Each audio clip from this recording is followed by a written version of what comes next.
Okay, there we go. Everybody can hear me? Awesome. Well, hi, and welcome and good evening. Lot going on tonight. Tonight we're going to be trying out a new game system. We're going to be working with the Dark Eye, but I'll get to that here in a moment. Really just want to start off by talking about everything. This month a lot of eyes are being opened to what's been happening with racism in the United States. I want to say that this isn't new. It's just that social media and the connection that it brought us is reaching and teaching where other methods haven't before. Uh, we have generational bias in education being questioned in ways that's decades overdue. Huge gaps in the ways that people define racism and it's being taught and reinforced. They're being exposed. Uh, everyone out there in the gaming community standing together to fight racism, thank you, and we love you. We're asking for this time being, please don't worry about your subscriptions. Instead, think about supporting various movements for reform. Uh, we'd really like to recommend supporting the George Floyd's family expenses with the funeral. You can do that through GoFundMe.com, George Floyd. Uh, if you're also looking for other ways to get involved, we really recommend the Pimento Relief Fund, the Minnesota Voice, uh, Reclaim the Block. These are all things that directly affect what's going on in Minneapolis and what's happening around the nation. And so I just want to toss those out there. We'll try and get the sources for all that in up on our Facebook page and everything else, so that you can follow the links and go to donate there directly. Also, I want to be sure to mention here on Twitch, Tanya DePass is doing an incredible job raising money for relief. I mean, Critical Role has even gotten involved with it. I think they're nearing. I know they've way surpassed $100,000 in relief going through using Twitch as a platform. So if you're not subscribed to her yet, please look into that. I think it's absolutely amazing. But that said, this is the one way that I can help, and is by saying this. I don't want to center myself in this conversation too much at all, actually. So what we're going to do tonight, we're going to play a game. We took a few nights off. We've had things going on, and so yeah, let's play a game. Okay. All right. So tonight we're going to be playing the Dark Eye, and it's going to be our first time to do this where we are not uh, playing Call of Cthulhu. Call of Cthulhu has been our first three shows technically. The Dark Eye is a really interesting game. It is what you think of Dungeons and Dragons in America. The Dark Eye is for Germany. It is a fantasy world that is based more in German lore, and it's also based out of role-playing movements in the 80s, where the idea was we're uh, not really trying to beat a number. I mean, everybody tried to do their own dice mechanics thing a long time ago, and so people wanted to do what D&D did, but they wanted to be different from D&D. And so in Germany, Tunnels and Trolls and a few other things, the idea was to roll below the number. So this is another system where we're going to be rolling below a threshold number and using a d20. On top of that, one of the cool things with this system is that the skill points. So, oh man, this is gonna really blow y'all's minds a little bit. So we roll up against our traits. Our traits are set to a value somewhere between 1 and 20. And we're trying to be below that number. Most tests that you're going to see in a game, like especially combat tests, are done with 1d20. But this game will use 3d20s for a skill check. The idea is that each d20 will represent a different a different attribute. Is the best way to put it. It has similar attributes to Dungeons and Dragons, but a little bit of a twist on it. And so we will roll 3 dice. They have to be different colored or some way to denote that each one is a different attribute. And then we can spend the skill points per skill. Think of it almost like a pool of points that we then can spend to lower those numbers if we rolled over. And every time we roll, those refill. So it's a really different system. Other than that, I will say it's a really beautiful system too. The artwork for this system is amazing. The writing is amazing. I met the people from the Dark Eye. They were at the Paizo booth my first time going to Gen Con. And the people working for Ulisses Spiel, which is the company that all these games come from, they are turning into a powerhouse on the block. I think Torg and a few others are now being published by them. But I had seen it on Kickstarter. They were going to bring their game over to the U.S. It had tried in the 90s. But the game book is just amazing looking. And, of course, this is, if you're wondering what a Dark Eye is, that's a Dark Eye right there. The Dark Eye are these kind of weird, mystical things. Almost think, it's where the mythology of Tolkien and the Eye of Sauron comes out of the same mythology that makes the Dark Eye. It's a shared mythology. A lot of Tolkien's writing was based out of Germanic and Scandinavian lore, same thing. But I love it. I love this system. When I met them, they actually sent me home with 2 copies of German CDs for soundtracks.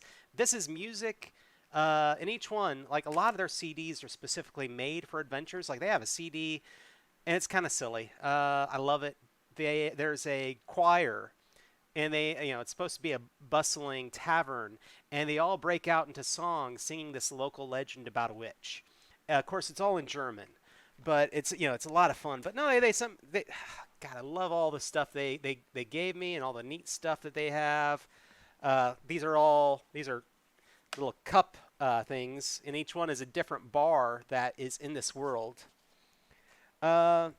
But so, yeah, Dark Eye is a lot of fun. Sorry, picking one off the ground that I dropped. It's a lot of fun. This is going to be my first time to get to play it.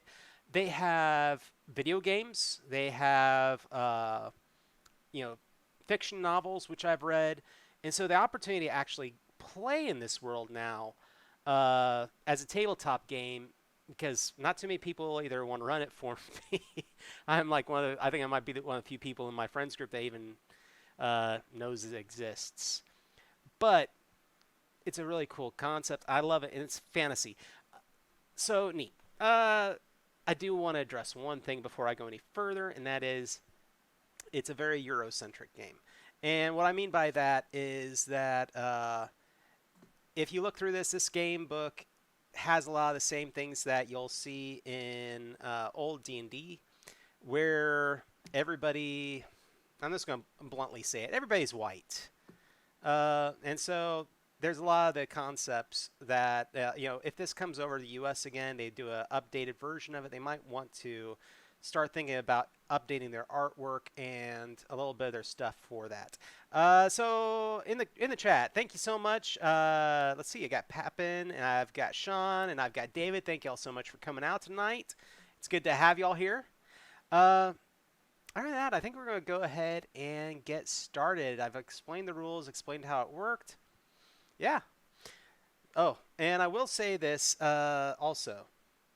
The book, this adventure, The Vampire of Havena, is really beautiful, really well laid out. If you want to pick up a copy of it, it's on DriveThruRPG, and I love it. But it also has no hot links, and so I will have to flip to the different pages to pull up the different entries, and that'll slow down things a little bit, but that's not necessarily bad because it also gives me more time to get input from y'all, because you will have the opportunity to jump in and give me ideas of what I should do with my character, where should they go, and everything else. Oh, I almost forgot. So up here I do have also the official dice cup from Dark Eye, and I actually have the official dice from Dark Eye, which each one is a different color representing a different attribute, and no, I don't have a clue which attribute they go to. So I'm just going to roll 2 together, and we'll see where it goes from there. Other than that, the game also allows me to either bring in my own character, which I appreciate, or I can play the character that comes with the game. And that's pretty neat. I like the idea that, yes, you can take your character from your campaign, drop it directly into this game, and then take it right back out. The only requirement that it has is that your character is supposed to have knowledge of the city of Havena. Uh, Other than that, yeah, let's get to know the game a little bit more, a little bit about the character. Uh, Another neat thing they do, and I don't, it's the chicken and the egg argument. Who did it first? They have cards for all, highlight cards of all the different stuff that you can do, advantages, disadvantages, spells and rituals, and also special abilities. They have cards for all that. And so I went ahead and grabbed out all my cards that are for this character, because I will be playing the character from the actual pack that comes with it. So I don't have a name yet. So how about we start there? Name and gender. So chat, what do you think I ought to name my character tonight?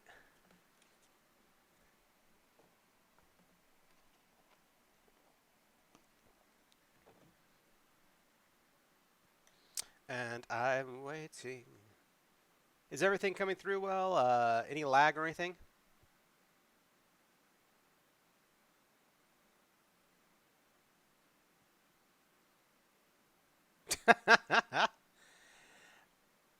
Just a normal lag. Okay, so yeah, there's always going to be about 10 to 15 seconds long of lag behind the. Oh, wow. Thanks, David.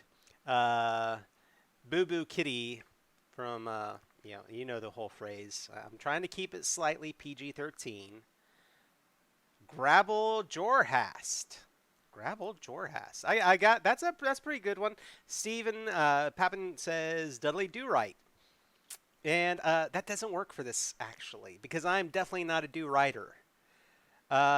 Dick Dastardly. Ooh. I think it's down between Grabble and Dick. To explain a little bit of this game tonight, I will be playing a rogue. And I will be running around the city of Havena after dark. And I don't know how, but we're going to be tangling with a vampire. So, oh, Dirk Dastardly. Dirk.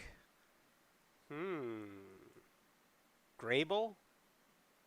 But it looks like overall, I think I've got, I feel like I've got 2 votes for Dirk Dastardly. How's that sound? Let's go ahead and go with that. So, Dirk Dastardly. And I'm guessing if I am Dirk Dastardly, I am male. Or none of the above, or NB, or whatever. You Hanna-Barbera Steeler Man. Well, I didn't choose that name. Alright, so, character sheet. Comes pretty well filled out. Man, it's thick, though. I've got pages. And it makes a little sense. I mean, I'm just going to toss out there that in this game, magic it's low magic. It's not like D&D with spellcasting. Spellcasting has very small immediate effects, or you have to do rituals to get the huge effects. So much more like the Conan the Barbarian kind of stuff. Snidely Whiplash. Oh wow, we're really showing our age here, guys. Come on. All right. So my character, I have the cards here. Let's go ahead and look through really quick some of the advantages, disadvantages, and gifts I have. So I have the Fox Sense advantage. The hero can feel the presence of traps that cannot otherwise be perceived with normal senses. This might be a magical trap cast on a chest or cursed item, or a mechanical trap. This is that is undetectable to the normal 5 senses. So the rules is the hero can perceive traps that cannot be found with ordinary senses. With this advantage, the hero can use Fox Sense as an application for the skill Perception. So range is 10 yards, no prerequisite, and it has a point value listed on the card. That is something, in Dark Eye, you don't play classes, you build a character from the ground up. It's much more like Shadowrun or something like that, where there are no classes. You could be the wizard that can fight with a sword. You can, be Gandalf or whatever else. I also have disarm traps, which really is helpful after that last one. So to disarm mechanical traps, you need basic knowledge of their intrinsic and intricacies, and must also be able to deal with bolts and locks. Special ability is important to rogues, thieves, and riffraff. I'm riffraff. So the rules are: the special ability grants the player the use of the disarm trap for the skill pick locks. I also have area knowledge. Now this one was required if you're playing through this adventure, and essentially it allows me to know the sections of the city of Havena. I also have an aptitude. Now for the aptitude, my aptitude is picking locks, which I think anybody who's played role-playing games kind of understands how aptitudes work. Now here's a fun one. Misfortune. Now you can also take disadvantages in this game to give you more points to build your character, much like in Shadowrun. I'm using that kind of as an understanding for people who've played role-playing games altogether. So, misfortune. Misfortune just seems to follow some heroes around. Cruel fate seems drawn to them again and again. Rules. If the GM must decide something randomly, which hero does the arrow hit, who was near the trap when it was activated, the chances of something bad happening are twice as high for the adventurer with this disadvantage than others. If several heroes in the group were to choose this disadvantage, they would cancel each other out. So that could be a lot of fun. Now, again, this is a game where I'm playing by myself. This is a solo play. So, yeah, not really necessary to really think about that one because it's always going to happen to me. So, Dirk Dastardly, let's go ahead and start up our adventure. I think this is a really good point to go ahead and do that. So I'm going to go ahead and get my sounds going. Yeah. Is that a good level for everybody? I'm going to take a few seconds here and just make sure. Versus my voice, I think that's a pretty good level. But I want to make sure that the music, sounds, whatever else isn't drowning anything else out.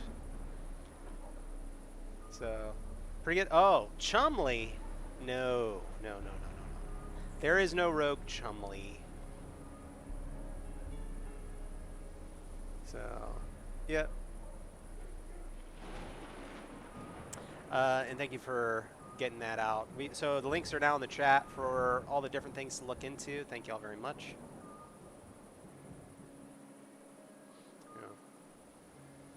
All right, cool. We got the thumbs up. We're going to move on. All right. I really wish y'all could see this adventure. Honestly, the layout and the artwork and the feel of the book that I'm going to be reading out of is phenomenal. I like what I'm seeing here. Anyway, we start off with the entry, out of breath. Your lungs are burning, and the cold sea air makes the piercing pain even worse. You brace your hands on your knees and fight for air. Your hands. A bleeding wound crosses your right palm where you slipped from the rope, and warm blood sticks to your fingers. You are not one to take law and order as serious as the priest of the sun god would prefer, but you have never had trouble like this. Suddenly, you hear muffled footfalls on the wet pavement. Boots stepping into puddles. Someone is approaching the corner where you have paused. You can barely see 10 yards through the dense fog, and the muffled sounds seem to come from far away. Weak lantern light shines down on you from the other side of the road. A dark shadow peels from the gray mist. If not for the omnipresent fog, you could find your way on this full moon night. But it is hard to see even the road houses opposite you. This is not the first autumn full moon night you have spent in the harbor of Havena, but you cannot recall one this foggy. You have trouble seeing your pursuers or even where to turn next. You cannot trust your eyes, and you trust your ears even less. Sounds echo in the streets, cats mewling, a raven's call, footfalls that seem to approach from all directions at once. We turn now to entry 65. So, I like what I'm hearing. I like what I'm feeling. Great way to build a little bit of that anticipation going right into the action. It's one of those things that I really want in a solo adventure. Where if I'm playing by myself, why not use that? Why not why not build that kind of suspense, that feeling that you are alone? Alright, so entry 65. All right. You are sure that the footfalls are approaching from the alley to your left. You don't want to run back, and you don't want to run right into your pursuer's arms. So you only have two choices. You can run further down the street, or you go to your right. Alright, so two choices. We have two different directions to go, running further down the street or going to my right. You know, we're kind of at a loss for what we did. I'm guessing we tried to break into a place and we failed and cut our hands somehow, and now we've got the guards after us. And I worry that if I run to my right, I might box myself in, but I really don't mind the idea of running down. Yeah, running further, I agree. So I've got one vote so far for running further. Anybody else want to chime in on that?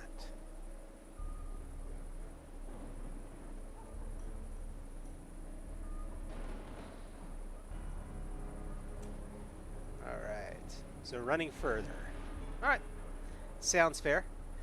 So running further down the street. So turning to entry 181. And reading from the box. So it says some sections with branches. Some sections give you a choice as to how to proceed. In this case, your story continues either with section 181 or section 129, depending on which course of action you choose. So we're going to go to 181.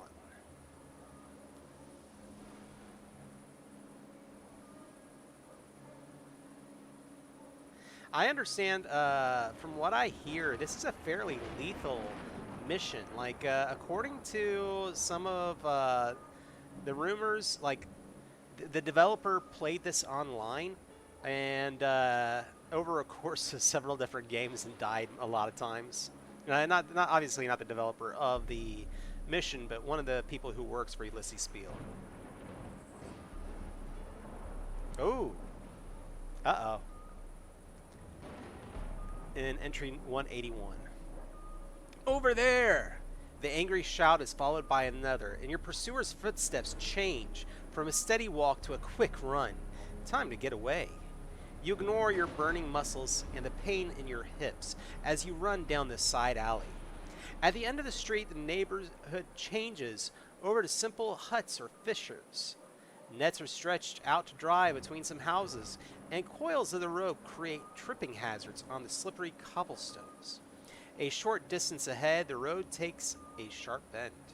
Most of the huts are dark, but after you accidentally knock over a bucket, causing it to roll noisily through the alley, you get the feeling that some residents might be watching you now. You come to a cross street. Make an intelligence check with a penalty of 2. So in this case, it's only calling for a attribute check, not a skill check. Skill checks will require the 3 dice that I talked about. Attribute checks are only 1, and this is a pass or fail kind of moment. So, all right, we're gonna go ahead and take some dice out up here. And of course, I have no idea if I'm using the right color. I'm just going to do it because, hey, why not? I have all this stuff. Let's do it. All right. So that, I don't know if chat can see that, but that is a 18. That is way over my intelligence. My intelligence is a 14, so I failed right off the bat. Okay. So if you fail, turn to page to entry number 27. So first time I've used these dice, and maybe the last time for that one.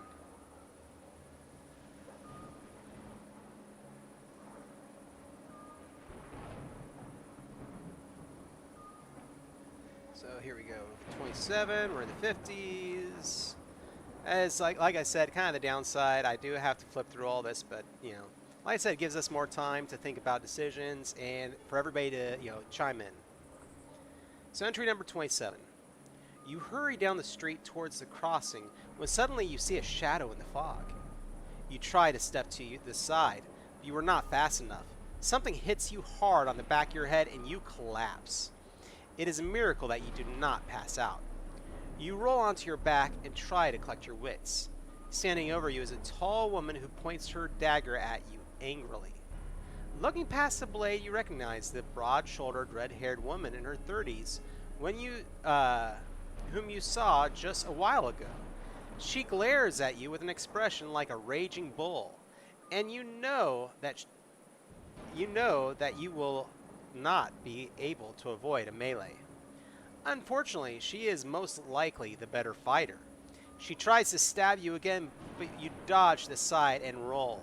You get back to your feet, but the woman presses the attack.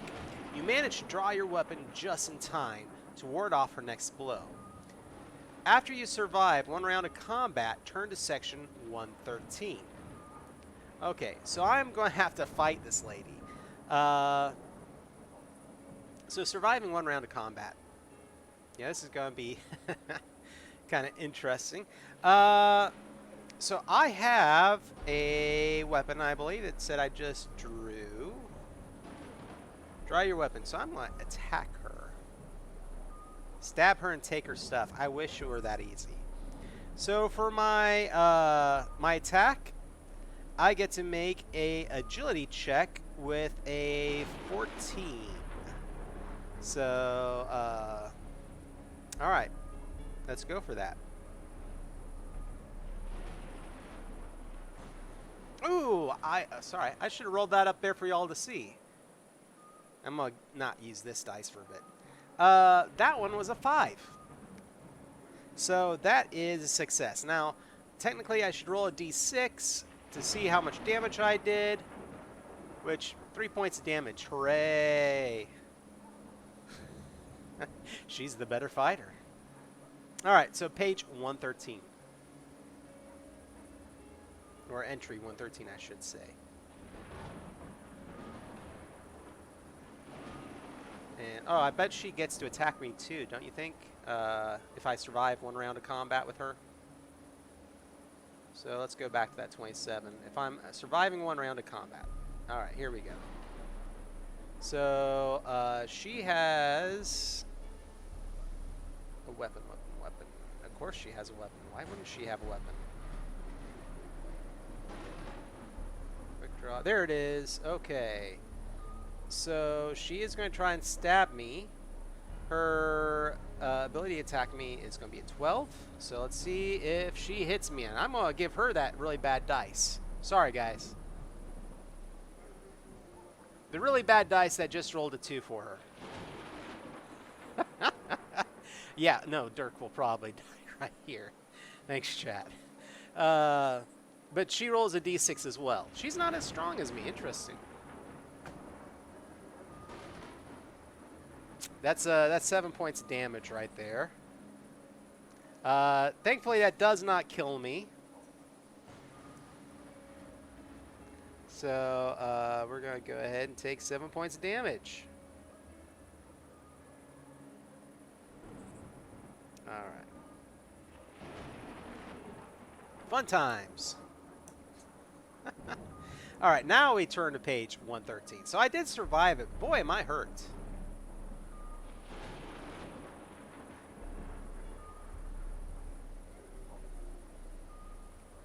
And, you know, and this is, like I said, my first time to play it. I actually read the book Starless Night or Starless Sky, which is a really thick novel for this game, but first time to play it, so I'm having to learn the rules, kind of as y'all are with me. So I know that the quick start rules for this game are free on DriveThruRPG. So if you want to look up the rules and see if you can understand them a little bit, feel free. All right, here we go. Interesting. Oh, she's kind of cool looking. Oh, I'll show you all the picture in a moment. After you exchange a single blow, the Thorwaller steps on an especially slippery cobblestone. The moment of her attack combined with a slippery surface causes her to stumble forward. You cannot hide your bold grin at seeing the startled expression on her face. You avoid the danger easily and sidestep to let the woman slide past you. Without a sound, she smashes into a barrel that sways, falls, and buries her in a mound of stinking fish. I got to show you all the art for that. That's kind of cool picture. I'm just going to unplug that really quick. And there we go. So, yeah. So regardless of how much damage I've taken or, what I would have done to her, that's the outcome, really quick. So, sways and buries herself in a mountain of stinking fish. The scene is quite funny, but you remember that there are at least 2 more pursuers after you.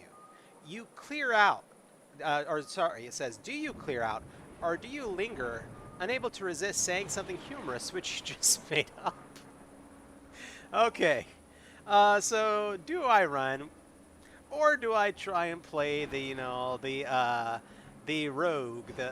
What's a good word for that? I guess jocular, jocule. I don't remember. Do I make something up? So chat, what's your thought? Oh, well, one-liner. I kind of agree. I mean, if you're going, go big or go home, right?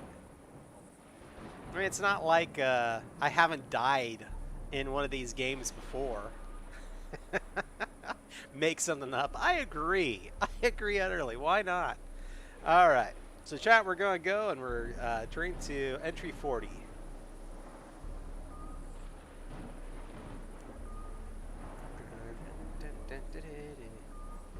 It's the Vampire of Havena. Ooh la la. Hey, there we go. So, wow. Okay. If you live by the sword, you will die beneath a pile of fish, you exclaim as you wade carelessly into the mountain of fish. Unfortunately, the woman beneath the fish is not unconscious, only stunned momentarily. The first fish barely misses you. The second hits your thigh, close to a much more sensitive area. It is time to leave. What? Oh, I got some one-liners in the chat here. Make something up. You can't tune a liar, but you can tune a fish. And Steven says, fish to meet you. Wow. All right. So it wants me to go entry 166.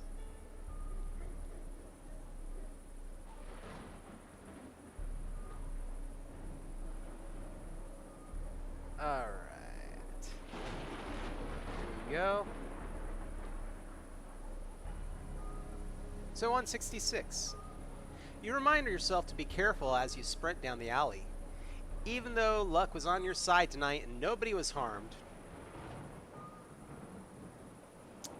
Well, besides a few dead fish, you cannot afford to be careless. Aventuria is a dangerous place. It might have a few many princesses to save and even less treasure to find.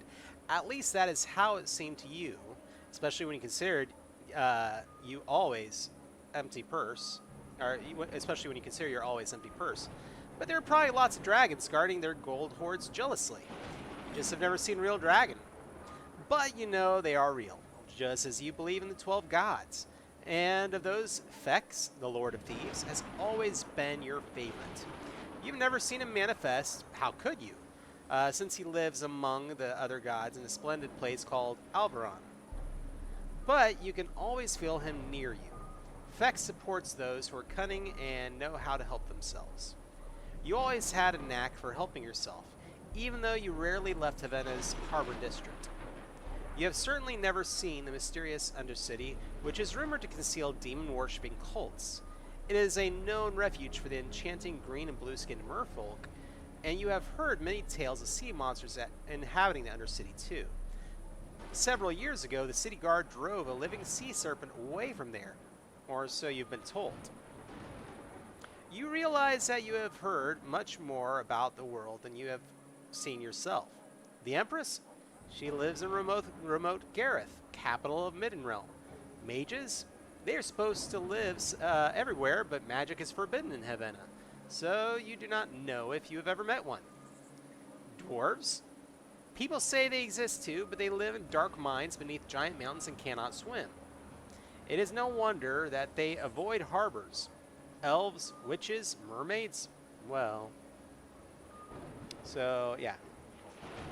No one was harmed except, you know, that lady you stabbed. Very true. Yeah, I'm like, come on, guys. No one was killed. It was probably the translation that was intended. Uh, this adventure, they actually say, I think it's, this adventure was written in 2015 in Germany and Hamburg. So, yeah. Let's see. So there's a little bit of an entry for, you know, Aventurian terms, understanding where, you know, the nation at large. I don't think we need to read that. So we're going to turn to page, or entry number 94.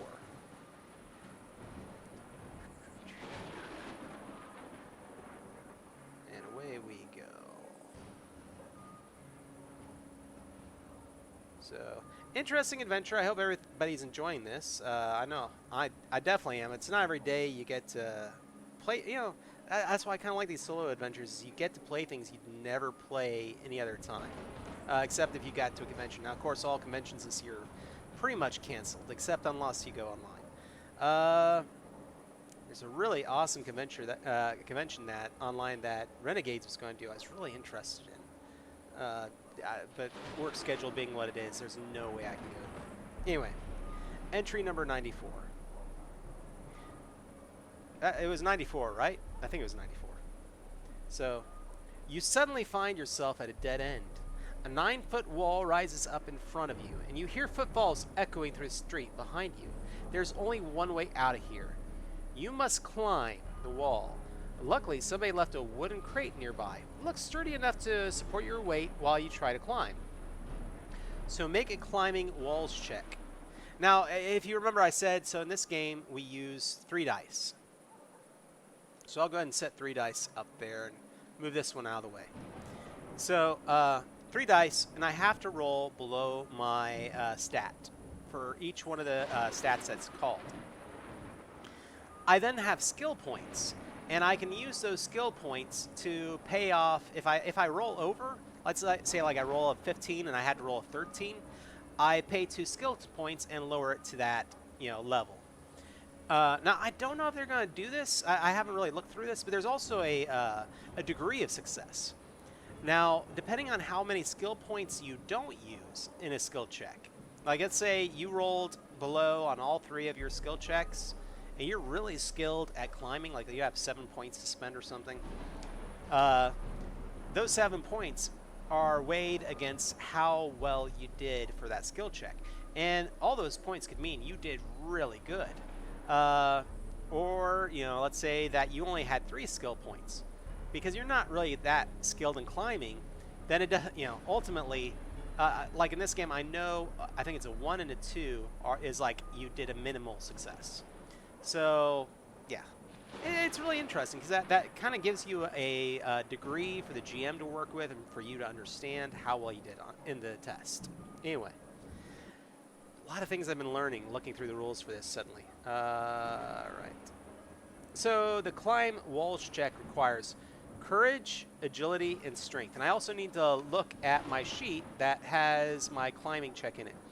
So I have 6 skill points to spend, depending on if I pass or fail these. All right, let's see what we got. Oh. Before I even look at those, I need to decide right now what each one is. Now, I cannot read them from here, but I'm going to say that the, let's say the white is courage, the yellow is agility, and the blue is strength. We'll go with that. All right. Because the idea is that no skill that you're using, no skill that you're performing, really is something only based on one attribute. Like, if you're trying to balance across a rope, you have to be dexterous. You have to, you know, you have to have courage.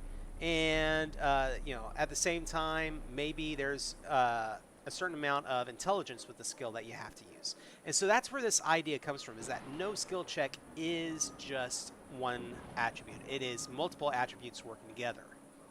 So, based on that, I said white, yellow, and blue in order of the skills required. And we'll go with that for the rest of the game tonight.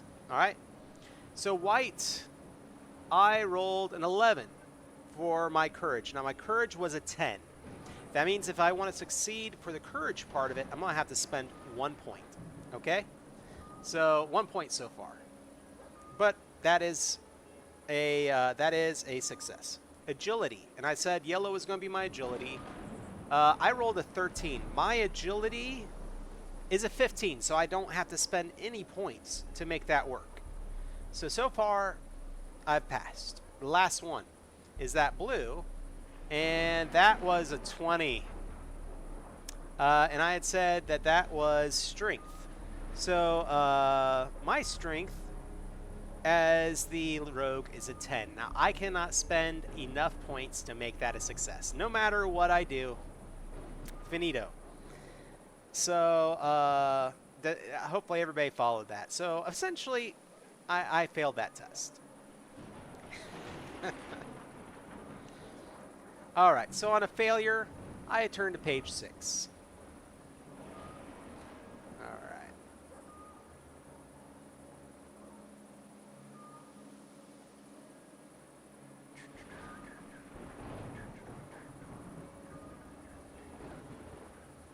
All right. Just see what chat's saying as well here. Okay. Wow. Okay. So here's their description of it. You jump onto the crate with the grace of a cat, but your subsequent jump from the crate to the wall doesn't go as well, and you land like a wet sack of flour. You hit the cold stone with a smack and barely grab hold of the coping on the wall. You scramble awkwardly until you finally manage to pull yourself up onto the wall. You suffer 2 DP while climbing. Reduce your life points accordingly. Alright, so I just took 2 more points damage.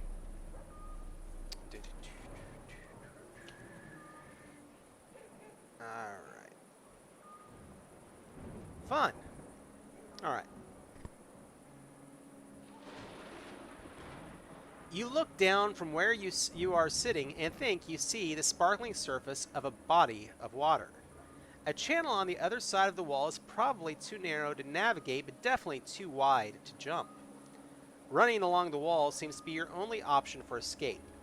To your right, the coping ends at a 3-story warehouse. Its unwelcoming outer wall offers almost no handhold. To your left, the wall extends so far that its end is lost in the fog. You notice a second wall that meets yours at a right angle. Behind that wall, you would gain at least some temporary shelter from your pursuers, even though it is only a few bricks thick. You hesitate at the intersection of the 2 walls, trying to avoid being seen. 1 more step. So, make a check using climbing with a bonus of 3. If you succeed, so we're going to do another skill check. As you remember, we said in order white, yellow, blue, in the order of whatever it calls for in the book. So I'm going to roll my 3d20s. This one, again, courage, agility, strength for my dice. Here we go. All right. So for my courage, that's the white one. And we got ourselves a 6. So my courage was a success. All right. Agility is the next one over. And so that's going to be the yellow. And we have another 6.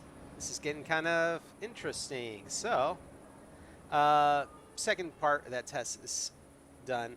We still have 6 points left to send. Now, that's another thing. Every time you do a test, your points reset. So even though I spent points in the last time I did a challenge, I spent points for my skill, that all refreshes. So I now get those same 6 points. I still have 6 to spend, depending on what this dice is. And there we go. It's an 8. I succeeded. So I succeeded on a test tonight, thank goodness. So I turn to page 203.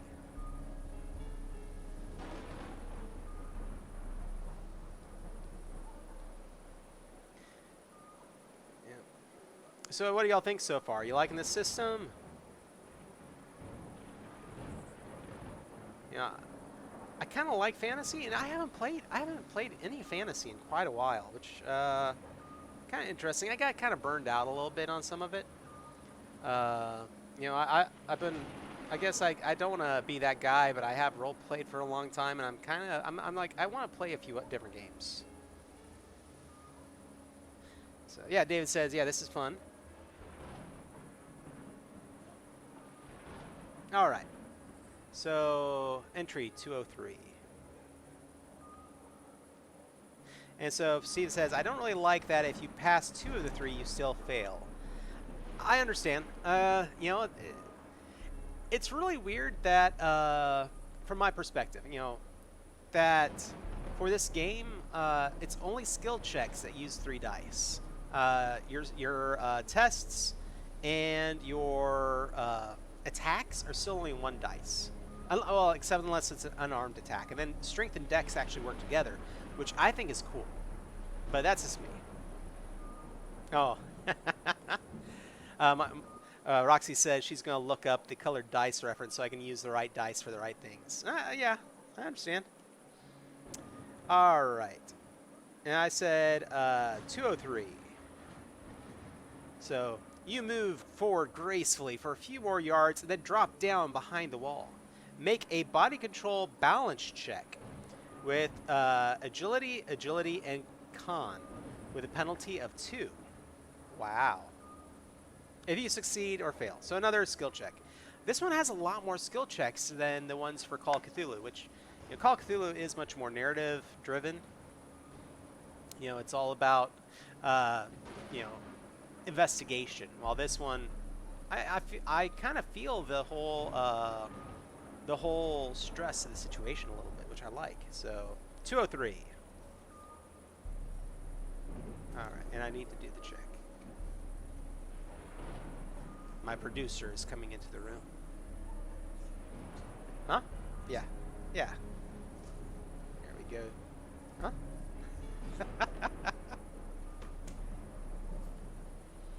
Okay, so agility, con on body control.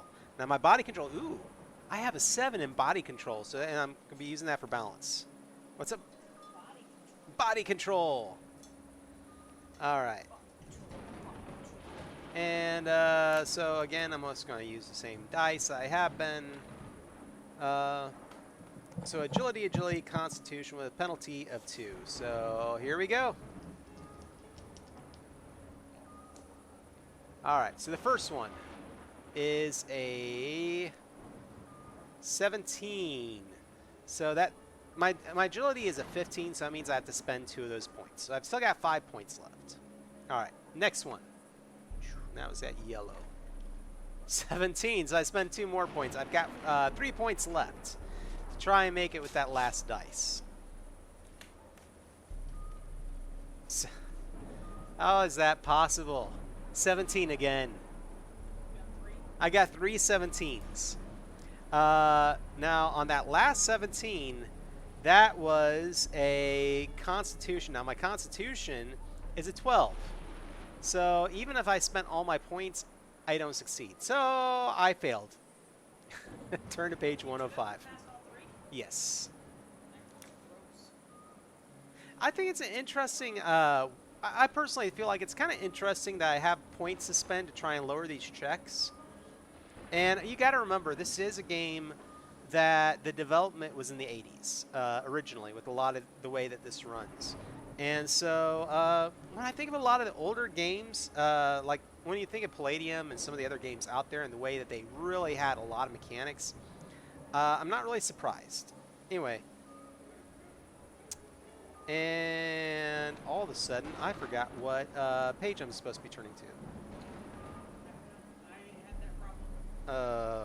See, this is the other downside to, I think it was 103. I think 103. This is the other downside to not having the hot links in your PDF. Which, if I ever make one of these, I will include my hot links. Alright, so it wasn't 103. Does chat remember what page it was in? Ah.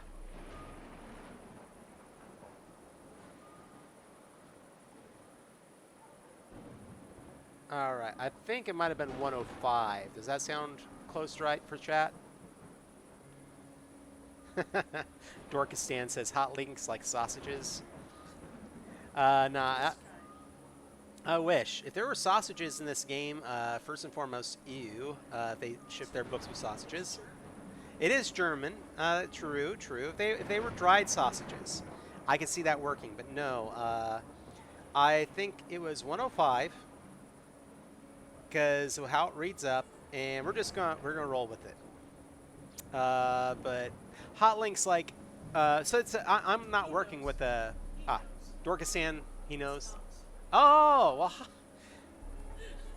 Hi Thomas. You know hot links quite well, don't you? Yeah, I'm so sorry.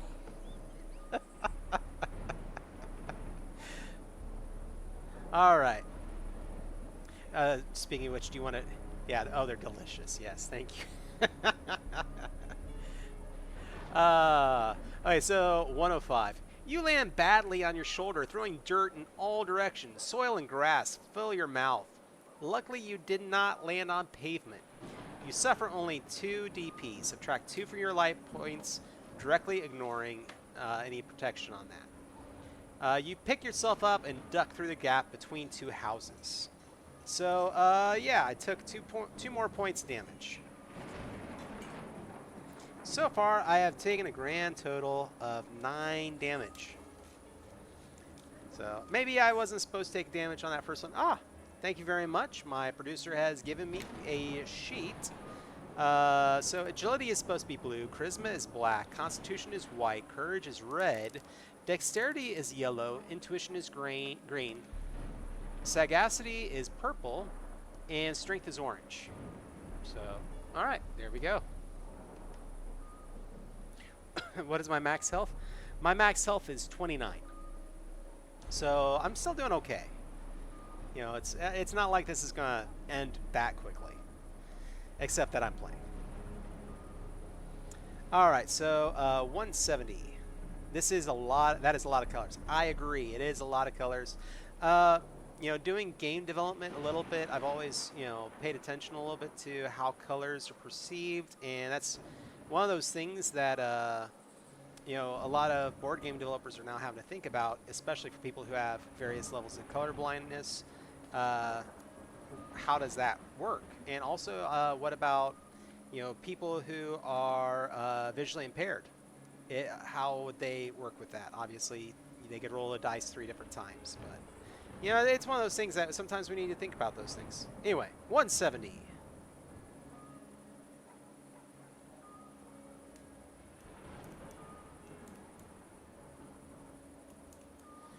Do, do, do, do, do, 170. Okay. Yeah, this is my internal dialogue. Maybe I should avoid running through narrow alleys in the dark, you think to yourself. Just as you leave the alley, another shadow rushes towards you. This one is larger than the other shadow, which proved to be the Thorwaller. Something hits your head hard and you black out. Alright. Entry number 33. So maybe I will go down quick in this story.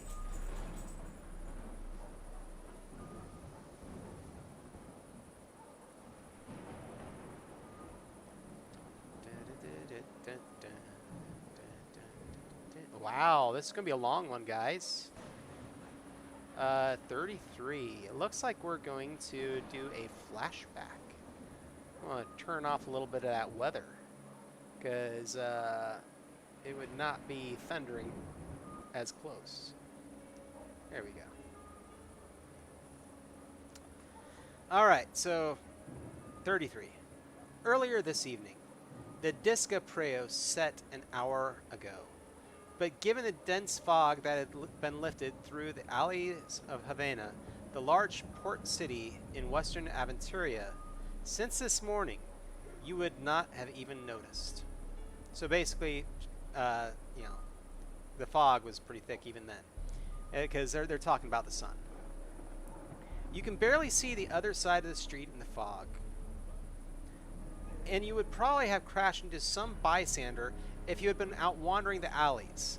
In the past, you would have tried to use this opportunity to steal purses from the unwary or pull a precious ring from your finger. But your years in the alley of the city have taught you to be more careful. When you cannot judge the mark, you cannot judge the risk, and you cannot afford to pay with your life because you tried to steal a few lousy silver dollars from a dangerous thug. Not in these times. A shiver runs down your back, even though you are sitting in a warm tavern next to a crackling fireplace. Cackling. That's coming from the fireplace, we're worried. The stifling air and the heat emanating from the 36 guests of the Hero's Refuge only add to the warmth. The Hero's Refuge, you muse. When was the last time that there were heroes in here? You do not know the answer, but it must have been quite some time ago. Heroes protect other people, face dangers, and become rich and famous. But there never have been famous heroes in the Hero's Refuge. And if anybody had made Havena's alleys safe for families, you would know. No, these are dangerous times, and although you would never admit it, fear of the danger lurking in the street is what made you stay indoors tonight. 4 weeks ago, a dead mermaid was found in the harbor. You had never seen one of the green-skinned fish people before, partially because these shy sea creatures live in the swamps of the Undercity and tend to avoid humans. The whole neighborhood was upset when one of them was found floating in the harbor. The fish people bury their dead by setting them to drift towards the city during high tide. Old Grona said that she had never encountered a mermaid so far up the river that it could be seen from the city. By the time the guard pulled the dead maiden from the water, half the neighborhood had gathered around. The healer that it was called to the scene and the local priest that effort both confirmed that she had 2 circular stab wounds in her neck. Although she had appeared uninjured at first, people said that she must have been bitten by some strange animal. Less than a week later, another corpse was found in the water, this time a red-haired human woman who was not yet 20 years old. Her skin was pale as chalk, and those who saw the body swore that there wasn't a drop of blood left in her. The 2 circular stab wounds in her neck seemed to fit with the story about an animal attack. And a third corpse turned up in the side alley close to the Hero's Refuge, having been stuffed into a large barrel. This time the victim was a male elf. Elves are not well liked in the harbor district, as everyone knows that it is bad luck to have an elf aboard a ship. The guard sent for a blessed one of Hisinde, who confirmed that the elf's body had been drained completely of blood. He had 2 puncture wounds in his neck. Rumor began to spread after the Blessed One explained that he could imagine no natural animal or monster that caused such wounds and drank blood. Some talked about a madman who massacred his victims brutally. Others speculated that a circle of cultists was performing human sacrifices in the Undercity and throwing their victims into the harbor. A short time later, people began to think that a ring of slavers, probably from far away and Al-Anfa, where slavery is common, was killing escapees as a warning to others. Now, most people are sure that there can only be one explanation for these strange findings. A vampire is preying upon the innocent in the streets of Havena. You shiver and look around cautiously. So let's see what chat's saying. Elves aren't liked anywhere. I like them. The smell of the tavern indicates clearly how many people believe in the vampire's existence. Besides the nasty smell of sailors, the typical mixture of seawater and sweat, a hint of urine, the fragrance of cheap booze, and the sour smell of vomit under the next table, this place smells mostly of garlic. Not just here, but in the whole neighborhood. People are afraid, and superstitious sailors are buying up talismans and other good luck charms. I've got elf haters in the group. Great. I mean, I don't blame you. I don't like the snobbery that elves have gotten known for, but anyway, who knows? Maybe they're not supposed to be that way in this world. I haven't really looked into how the Dark Eye handles the different races, other than just the biases we've seen so far.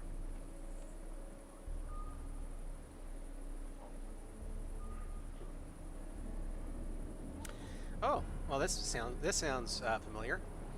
A red-headed Thorwaller woman stands out from the crowd. Her clothes match those worn by employees of local contours, except that she wears her shirt open a bit to reveal her cleavage. Two long wooden stakes, connected by a piece of rope, dangle from her belt, and the silver chain around her neck must have cost a large part of her income. You can understand her caution. Not a week ago, a second red-haired woman was found in the harbor. Like the others, she had 2 puncture wounds in her neck, and her body had been drained of blood. Scandal, yeah. This event caused a greater commotion than before because 2 inquisitors from the Church of Praeos demanded to examine the body. It is well known that elves can use magic, but a new rumor suggested that these 2 women had been witches, and for a while people talked about a mystical or demonic avenger that wanted to rid the city of magically gifted creatures. Others think that the Inquisition themselves are to blame. Some talked about a divine curse, a miracle, or even a disease that caused magic users to kill themselves. One variant attributed the deaths to an experimental treatment by a healer who is brilliant, ruthless, daring, or simply mad. The kind of healer Havena has not seen since the days of the Archon Megalon. Maybe the Dark Druid has returned and is casting new and terrible spells on his victims. Your head begins to spin with dark thoughts, and this after you came to the refuge to chase dark thoughts away. You decide that perhaps a little socializing will help.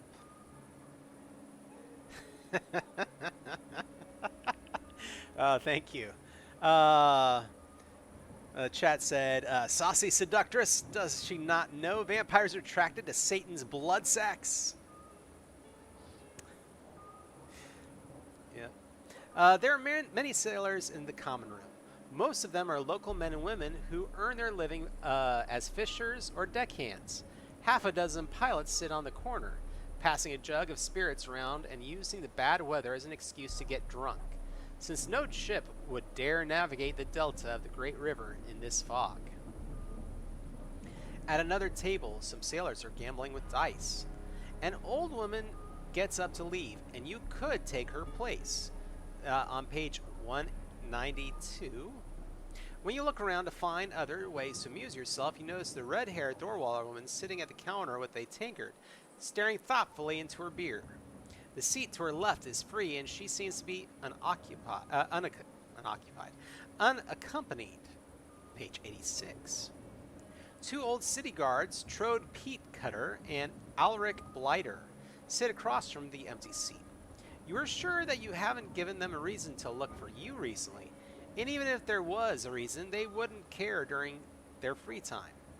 These 2 are not known for their eagerness to work overtime, but they are known for telling interesting stories as someone gives them silver dollars or picks up their tab, which is page 154. So what do you think? Should we talk to, or take the old woman's place and gamble? Talk to the redhead? Or talk to the 2 city guards? Those are our 3 choices right now. So I'm watching chat. Of course, feel free to chime in.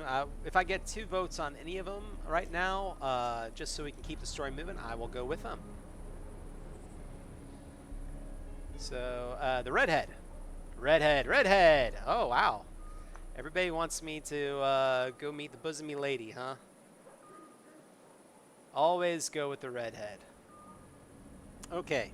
Especially since she chased me and nearly killed me, and I made the snipe. Because I am betting this is the same woman who chased me in the earlier scene, now that we're in a flashback. Oh, inspect her blood sacks. Yeah. Alright, so page 86. Unaccompanied. Oh.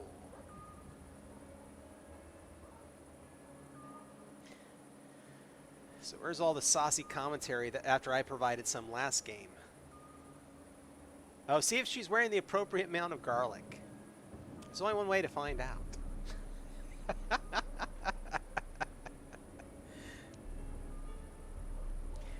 Wow. I'm going to have to adjust how I'm seated. You sit down gallantly next to the Thorwaller, flash your warmest smile and turn confidently towards the pretty woman, only to see how much a mix of anger and scorn she can change a face. Her expression makes you swallow what would have been your charming opening. The woman turns away determinedly, and you are stung by her wordless rebuff. You could talk to the guards sitting across from you on page 154, or you could go to the people playing dice. There is still a seat open. So what do you think, guys? Guards or gamble? It's really too bad. I wish I'd gotten a little bit more of an interaction with her, because then it could have been interesting for why she was chasing us. So, dice. All right, yeah. I agree. If you're a thief, you don't really want to talk to the city guard. So, 154.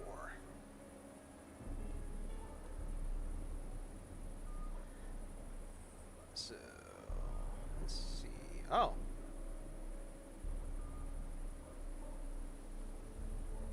Wait a second.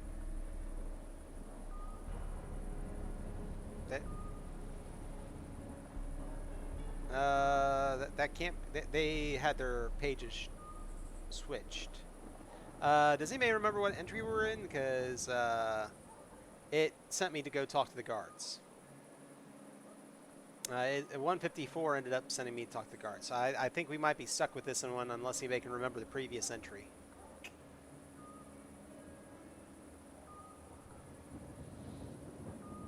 Honestly, there's a lot. I will say there is a lot happening in this section. No, that's the thing. I will say that the adventure that we did before for Alone Against the Frost had return numbers so that you knew.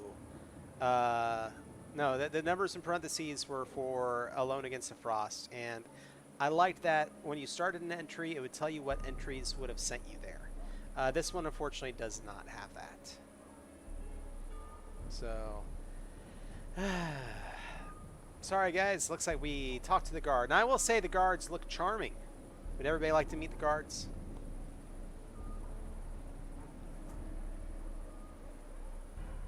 So, there are the guards. Are they charming?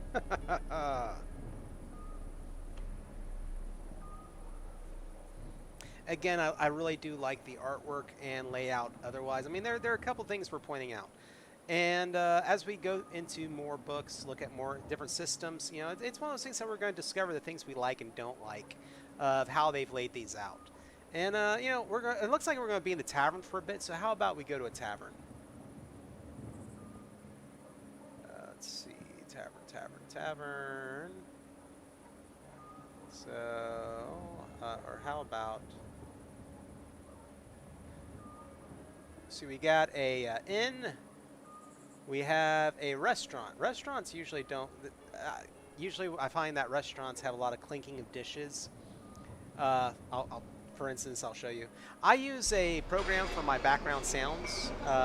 See, I use a program for my background sounds called DMDJ. I really do recommend it because it simplifies a lot of this. Simplifies a lot of the sounds that you're using, a lot of music. It gives you immediate access to it.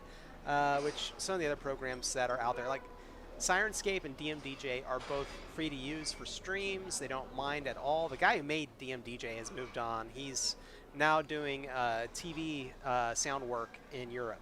So there aren't really any updates for it. But let's change that because that's too distracting. We'll go for the inn because that's probably going to be a little bit closer to what we're expecting. There we go. That sounds a little bit more like a tavern.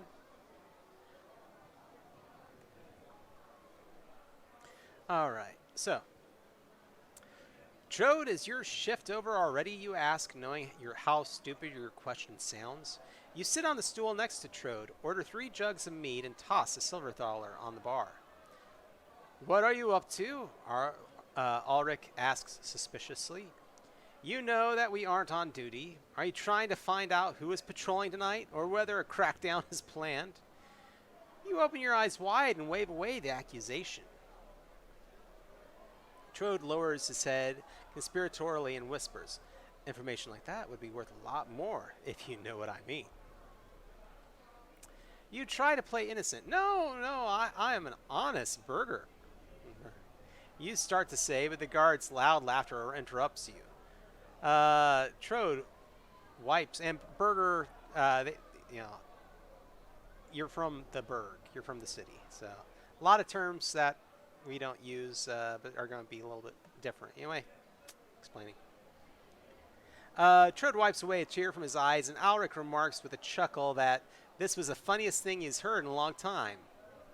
Meat and the entertainment, now we owe you one, boy, Alric says, still trying to control his laughter. What do you want to know? What do you want to know? What do you want to ask the guards? Is there any news about the bodies? Is one choice. What can you tell me about the vampire? Am I in trouble? Or you haven't told me whether your shift is over.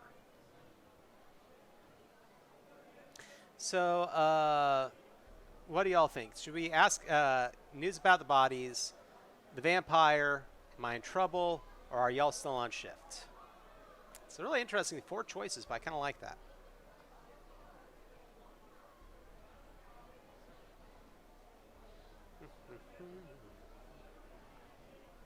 Gotta say, for 2, you know, dishonest guards, they looked kind of, yeah, they actually look pretty normal. You know, usually the artwork in these things, they kind of, you know, narrower eyes or, you know, a little bit dirtier than the other cops.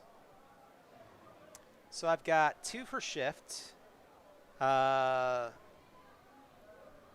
Yeah, finding out if they're on the record is important. Okay, I agree. So, we're going to turn to page 117. I'm actually going to start something up here. And I'm going to put that in the chat so we can back up if we need to, or if I forget it. And we're currently on page 154. So, just ignore that a little bit, but hey. That way I can, if we have a problem, we can just back it up really quick. All right, so page 117.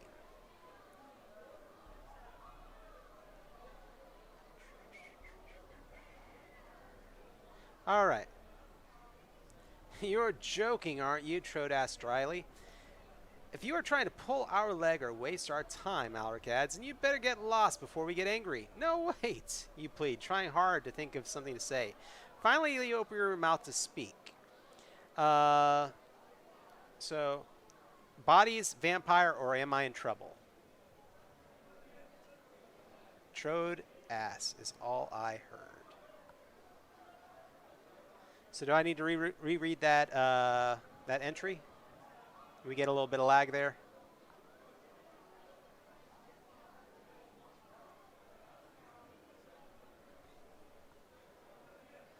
So I got trouble. Bodies. So I have 1 for trouble and 1 for bodies.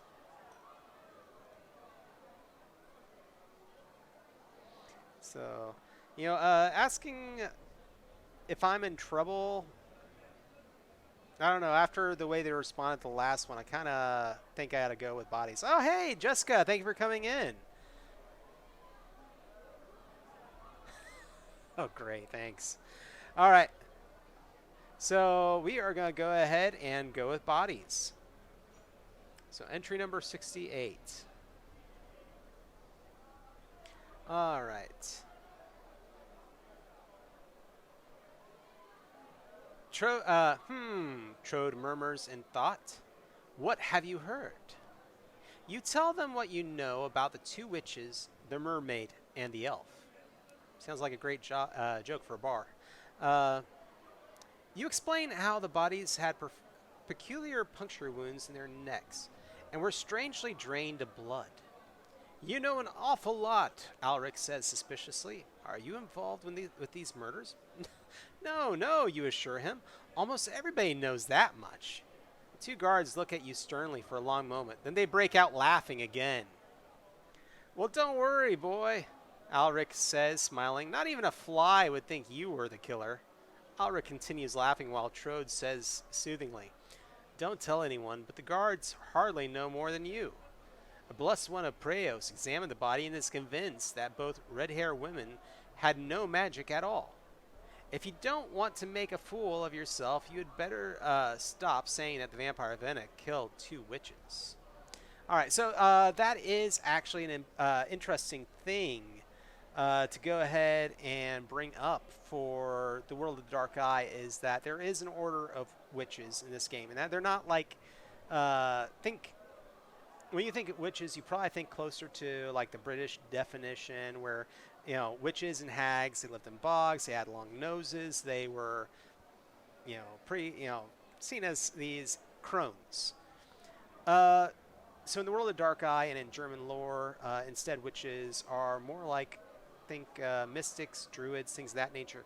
They are an order of magic in Dark Eye. And so a lot of them have red hair as a sign of a blessing from their goddess. But all things considered, that's that's common lore in that world is the best way to put it. But yeah. So you thank him for his advice.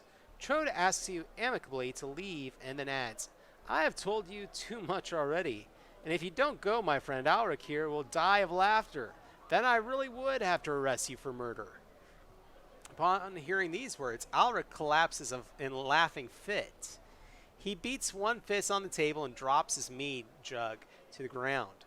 It seems best to continue on your way. So entry number 210. So again, I'm going to put down 210. So far, we know that we were at 154 earlier in the chat. So is this guy okay?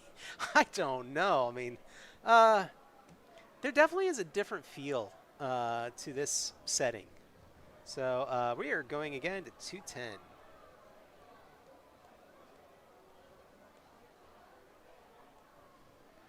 All right. Entry number 210. For those of y'all joining us at this point, so we are having a flashback. My character is a rogue. He was running through the city. He was attacked. We know that it was a redhead and 2 other men were attacking him. And I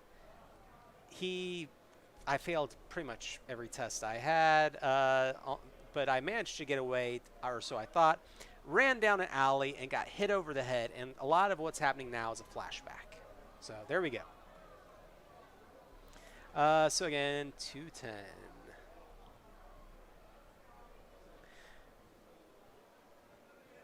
Okay. The red-haired woman is having a conversation with someone at the moment, and the free seat at the gambling table is taken. So you decide to return to your empty table in the corner. So page 48. So we're advancing in the story. So number 48 now.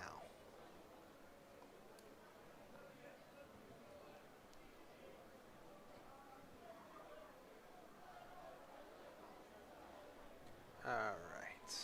So we're over at our lonely table. Oh.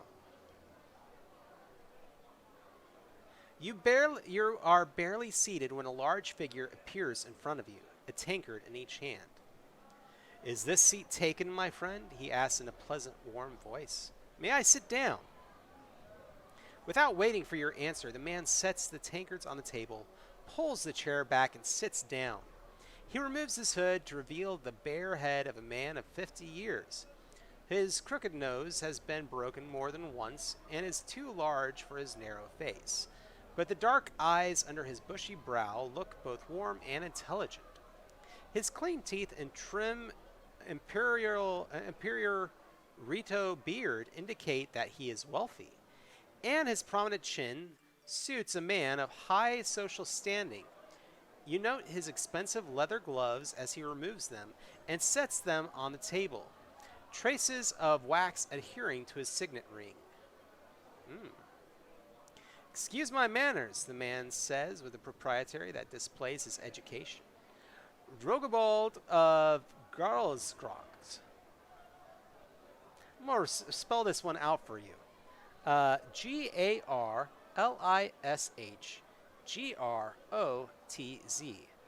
Garlishgrotz. No, Garlishgrotz, okay. I've been there before, huh? Independent trader specializing in wares from the south. A slight bow completes his unusual formal introduction. Somewhat sheepishly, you stammer your name, knowing that you are inferior to the man in education, wealth, and connections.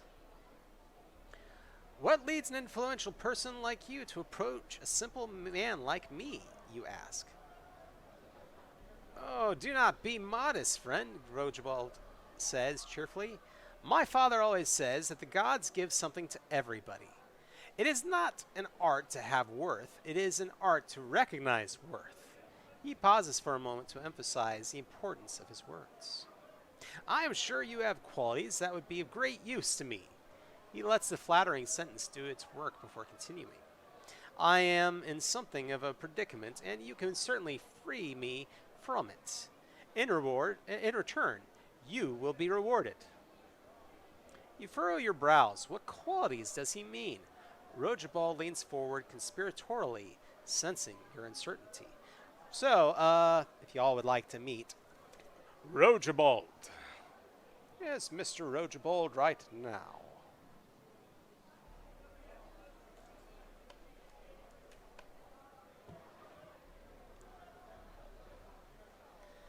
You don't like the guy. I don't know. I mean, I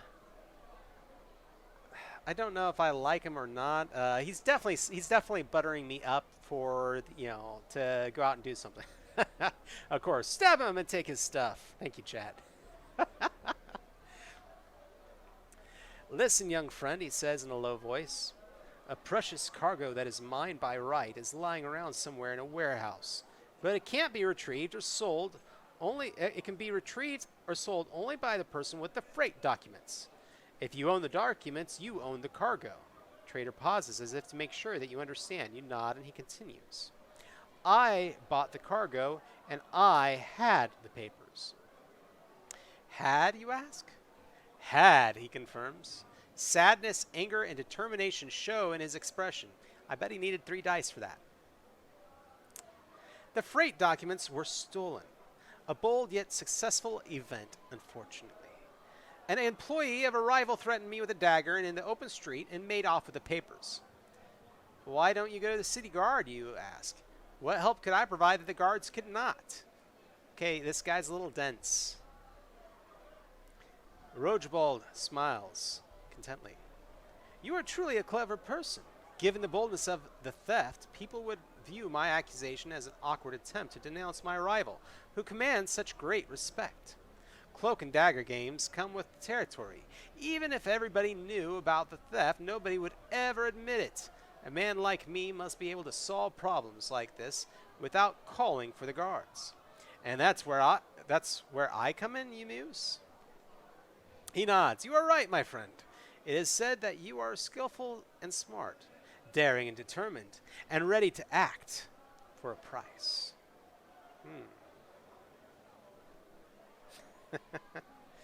Yeah. So, page 141.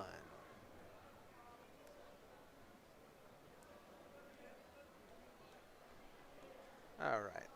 So, a little page flip as I get buttered up.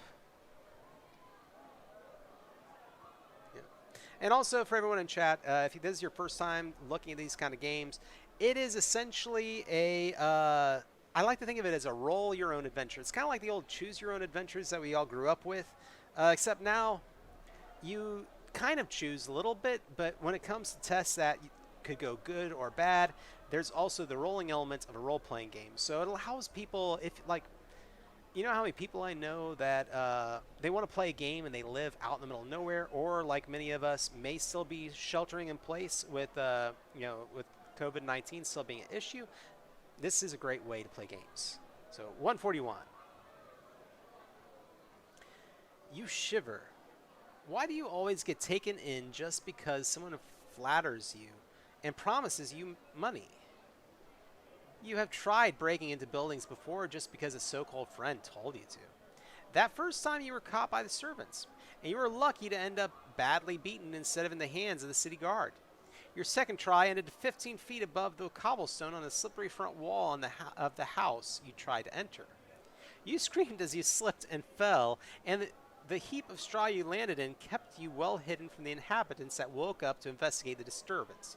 You made it out that one with only a broken leg. That's it, Rojebold whispered into your ear conspiratorially as you retreat around the corner of the opposite building. So we're out on the road with him again. Okay. Did it say that? Okay, no. So you've had a little bit of an internal dialogue, and you're now in this situation. All right. So back out in town at night. I think I was doing village at night. All right.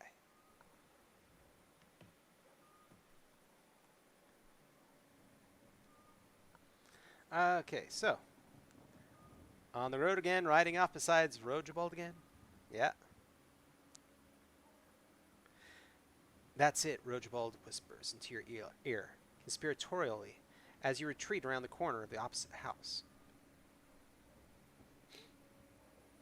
Like the contours of either side, the buildings you want to break into has 4 floors, double doors facing both the streets and the channel, and pulleys for moving wares into the second floor of the building through wooden hatches that are now closed. The pulleys are too high up to reach, Rojebold explains. Even if you could reach them, I would not suggest entering through the upper floor. Yes, the fog is now covering the second floor and would therefore hide you, but if it lifts for just a brief moment, you would be left hanging, so to speak, invisible to all. Plus, we don't know how many of the hatches have been secured. You nod in agreement. It continues. The door on the front of the is no doubt locked, but maybe you can use this. He hands you a small iron lockpick. Record this on your character sheet. Lock pick.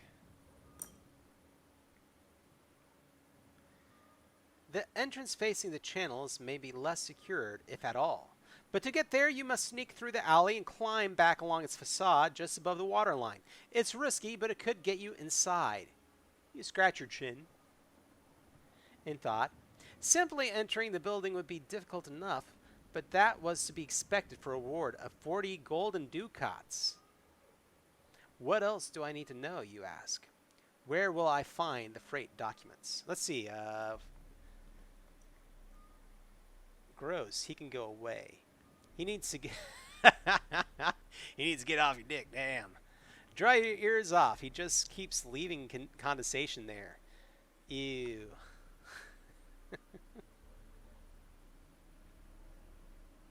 All right. Where will I find the freight documents? Oh. Okay, guys. I'm just going to show you really quick because I doubt anyone else will be able to, understand what I'm saying. But so I have a picture of the warehouse. Now, if you look at the top of that warehouse, there's a line of text that I needed to read. And so whoever did layout covered part of the text of this book with the graphic.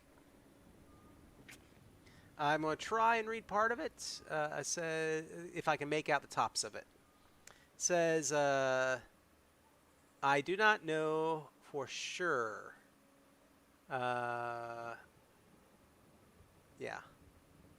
Oh, this is going to be really bad if... Let me see if I can... Okay. Your employer admits. Okay. So I highlighted the text and I was able to read it through the picture.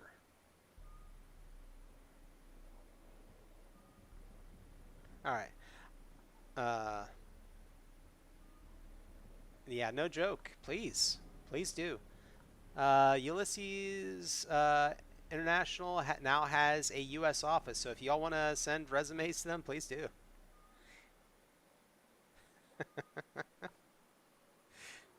So, believe that the buildings is a typical Havencan contour. So I'm starting up in the middle of his conversation. The ground floor, which serves as a warehouse, has a 16-foot ceiling.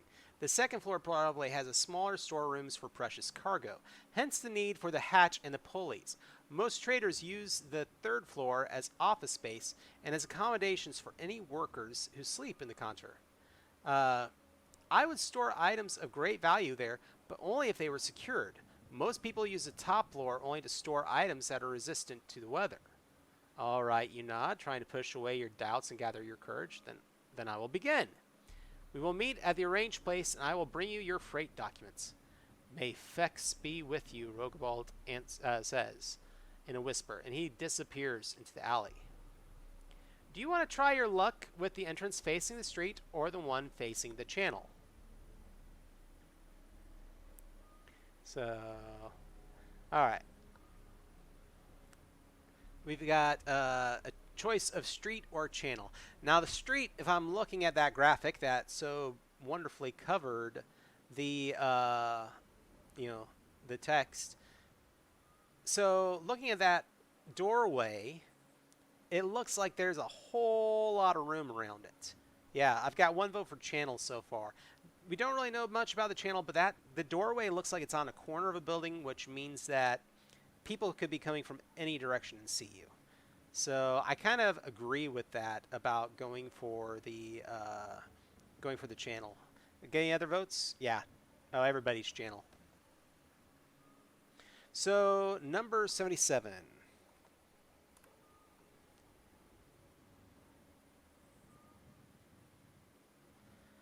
All right.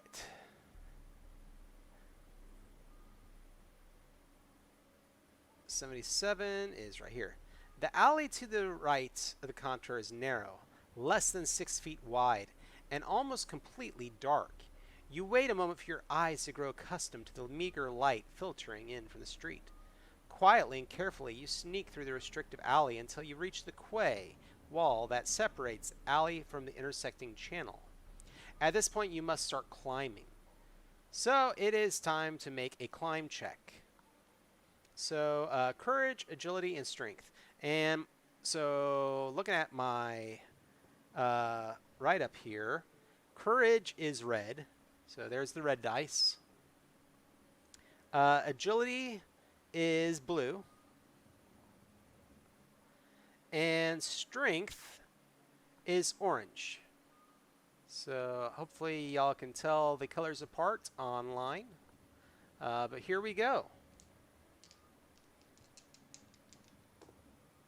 All right, so starting off with that blue dice, which blue again was agility. And we have 11, which is, my agility is 15, so that one is a success. Let's grab this red one right here. Red was courage, which kind of makes sense. Ooh, a 2. Very good. So far, two successes in this 3-part test. All right, so orange, final one. And orange was strength. I have a 4. So we succeeded in this climb check. All right, so turning to 131. Thank goodness. I have not made, I think I made what? One test so far that's successful? So 131.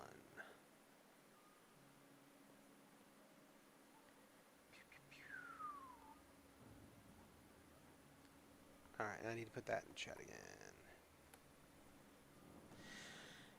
Even though there aren't many good handholds, you manage to climb the front of the neighboring building quite quickly.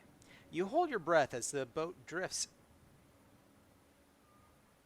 Okay, you hold your breath as a boat drifts out of the fog, but the gray mist and the darkness keep you from being discovered. You exhale slowly and then jump gracefully to a narrow jetty in front of the building. You sneak on until you reach the large double door, which to your great joy has been left ajar. You don't hear a sound from inside, so you dare to enter. Okay, so this is going to send me to 175. I'm going to put that in the chat. Now, it has a text box here for me. Noise points. You enter through the southern door on the ground floor. A floor plan of the warehouse is at the end of the book. If you reflect what Rochbald has told you, your hero, about the building, and you can use it to orient yourself while you search, the map also includes a set of 7 circles labeled noise points. When you take certain actions or fail certain rolls, you must mark off one or more of these noise points.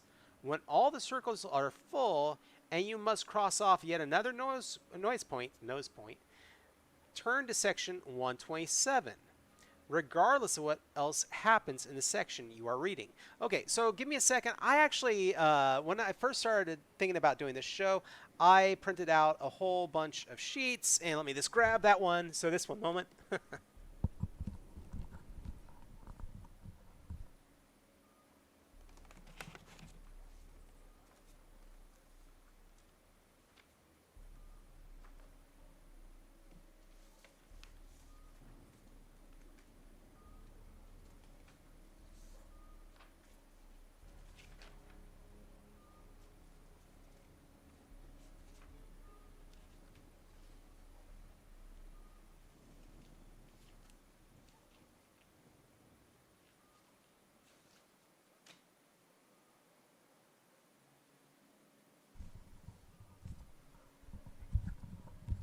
All right. Well, funny enough, so I know I have. Let's see. It said that I have 7 circles. So we're just going to write that down. That there's 7 noise points in that building because guess what?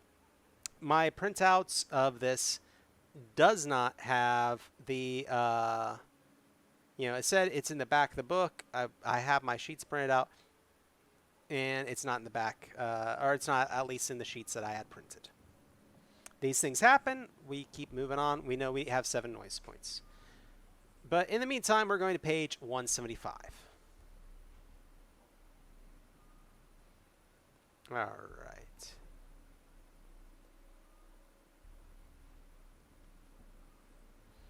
There we are. You are in the northern half of the large warehouse, which takes up almost all of the ground floor. There is an exit, a tall double door on the north wall. All the lights in the room comes from 2 oil lamps that hang on supporting columns in the center of the warehouse, cloaking the room in flickering twilight. When your eyes adjust to the dim light, you see piles of sacks and crates. You notice a smaller room in the northeastern corner of the warehouse. You can take a closer look at the smaller room, inspect the crates, inspect the sacks, and you can also sneak into the other half of the warehouse or exit through the door in the north wall. So,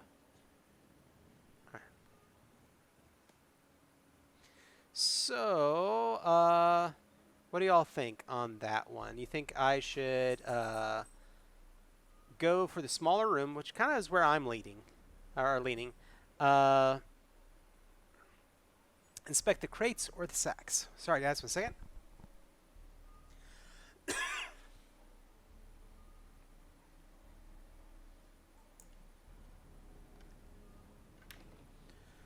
Woo! All right. So, room. I agree. I think that, based on what we're hearing about this character, he sounds hapless and hopeless. He has messed up every break-in attempt he has ever done. I kind of lean towards going for the room, but it is, I've got, everybody is voting something different so far. I've got room, sacks, crates. I'll let whoever votes next be that deciding vote. So, and I'm about to be invaded. Hopefully he doesn't knock anything over, but knowing him, he will. The studio cat is on the prowl. Room, sacks, crates. Room, sacks, crates. If I don't get a vote, I'm going to roll a D3. How's that sound? So 1, 2 gets room, 2, 3 gets sacks, 3, 4 get, or 1, 2, 3, 4, 5, 6. All right. So we rolled a 4. So that is the second choice, and we're going for sacks. All right. So in the sacks, it is 188.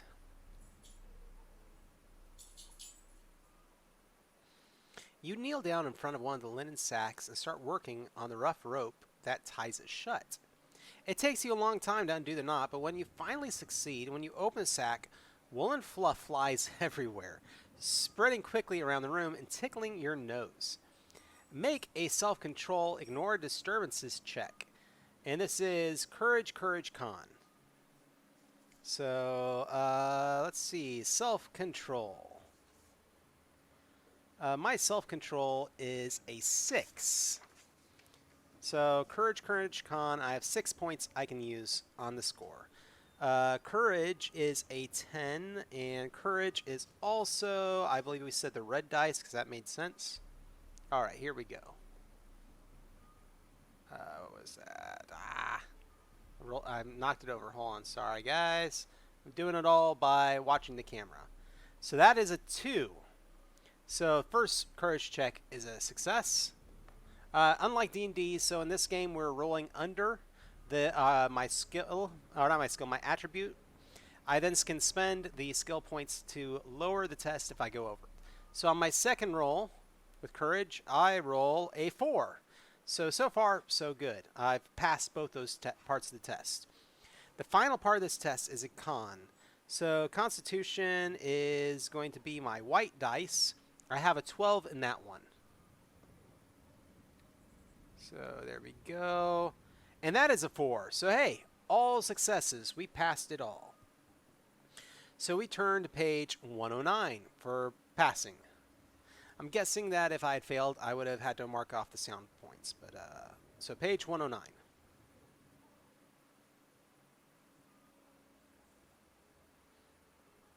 You barely manage to suppress a sneeze. Sheep's wool can be truly demonic stuff. Angrily, you knot the bag and shove it to the side. Go to 175. So let me put that back in the chat. We're on 175. Boom.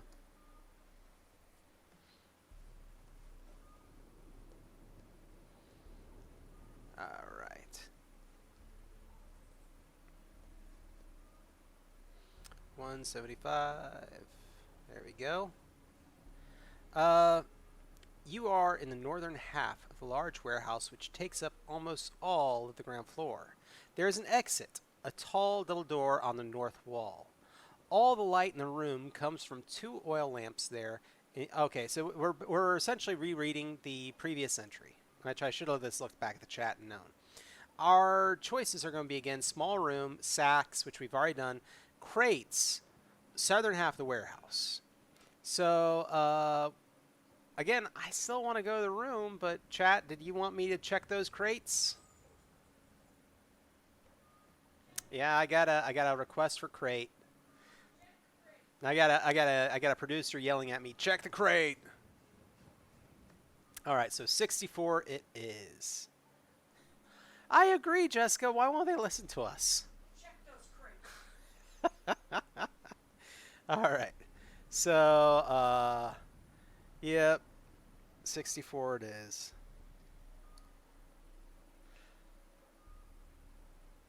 Boom. Now you see, so far the systems I know that are doing this format, if you want to play these kind of games, is Dark Eye has 2 of these missions. Call of Cthulhu has 3 or 4 now that are your solo play adventures. Maybe I'll do a write-up on that later, because honestly, there are different ways for people to play by themselves rather than playing with themselves. I need to be careful how I phrase that. Phrasing. 64. The crates are nailed shut, but a crowbar sits on one of them. Do you want to open the crates, 143, or ignore them? I'm here, and I know what y'all are going to say. And I have 7 points of sound. We don't know if doing stuff eliminates more than one at a time. So I just want to give that warning. I mean, what if this is worth like 4 sound points trying to open it? But I know you're going to ask for it. So 143.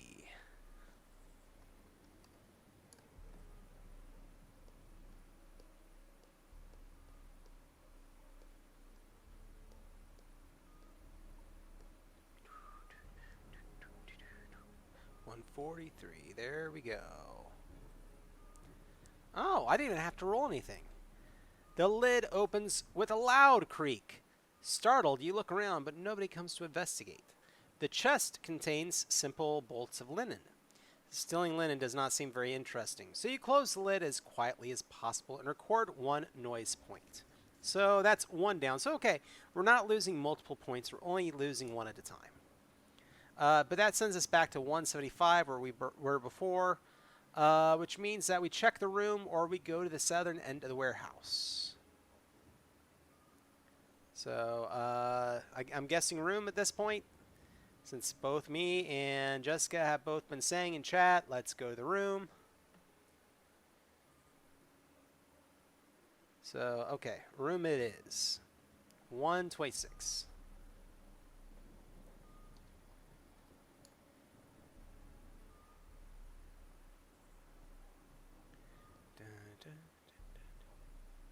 Sorry as I, kind of hum along to some old 60s sitcoms. I'm going to really wonder if anybody's picking up on what it is I'm humming. So, 126. The door to the small storage area stands slightly ajar, and you can enter soundlessly and without difficulty. The small room is even darker than the large storeroom.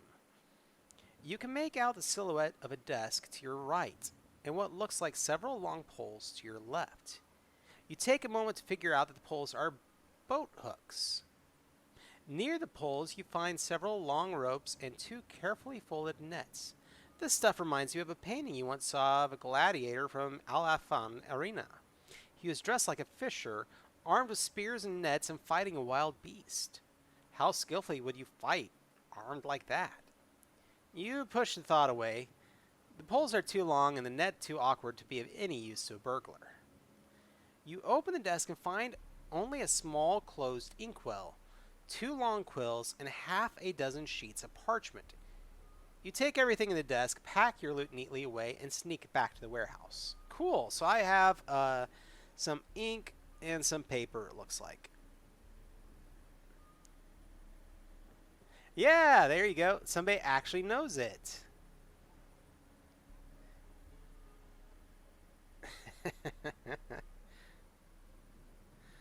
All right. So, back to 175. So we are back there. So that means I feel like the one action that we have, and I'll read them all again, but is to go the other end of the warehouse. We've already done the small room. We've already done the crates. We've already done the sacks. We now have a choice of sneaking into the southern half of the warehouse or exiting through the door in the north wall. I really feel like that door is leaving, like where I came in or something. So I really think that we are going to the southern half of the warehouse. It's 205 now.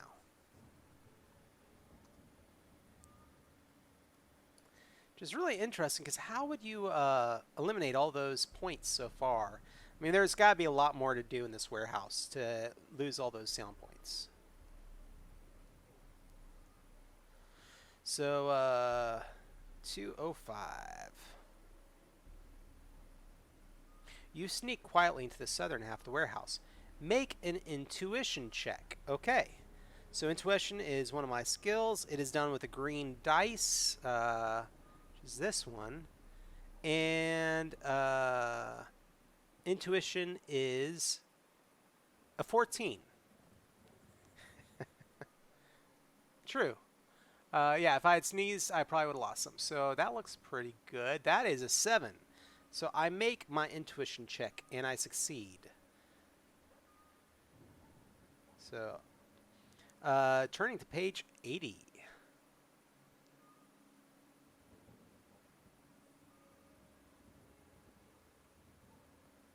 All right.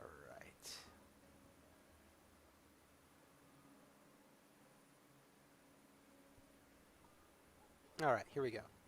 You are near the southern wall of a large warehouse that takes up almost the entire ground floor of the building. The space is illuminated by 2 oil lamps suspended from support pillars in the middle of the room. The glow cast on the room is gloomy twilight. The room holds countless barrels piled right up to its 12-foot high ceiling. A pungent fish odor hangs in the air. Do you want to open one of the barrels or ignore them and look for a way to leave this part of the warehouse? Alternatively, you could cross to the northern side of the warehouse, which that's where we came from, so we don't want to do that. Stairs, or head towards a double door in the southern wall. Now, the double door on the southern wall should be the entrance to the street. At least that's my understanding. So we have the wooden stairs, which I'm guessing will also, and or opening the barrels. How much you want to bet that those barrels are fish, though? You know, so 179 for opening a barrel. Knowing my luck, the barrel contents are just going to spill out everywhere. So 179.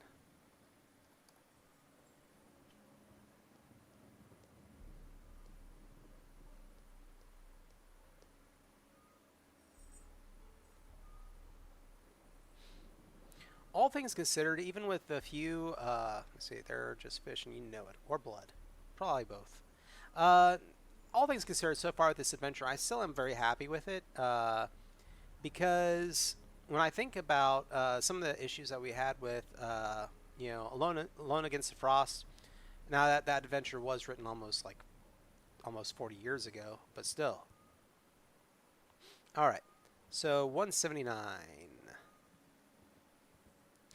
The lids are nailed shut, but handily you find a hatchet leaning against one of the barrels. If you use the hatchet to open the barrels, turn to page 71. If you ignore the barrels, turn to page 80.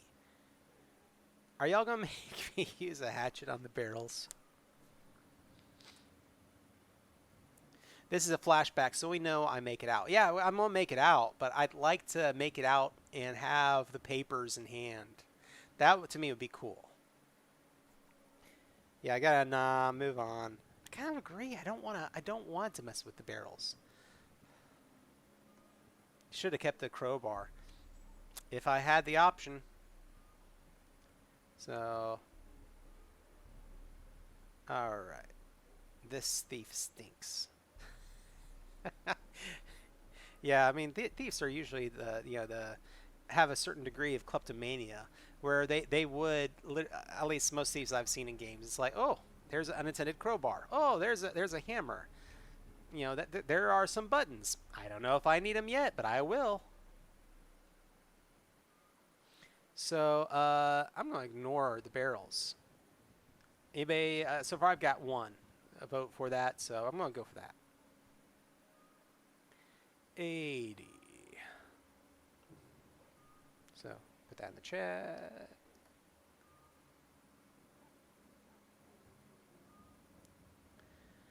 All right. Now, we might wrap here pretty soon and do more on another evening, but we'll see how far I get through this. You are near the southern wall of a large warehouse. It takes up almost the... Oh, so we're back to where we were. Okay. Right. So I guess we're going upstairs. I mean, that's the only action that makes sense at this point. So we'll go up the stairs on 12.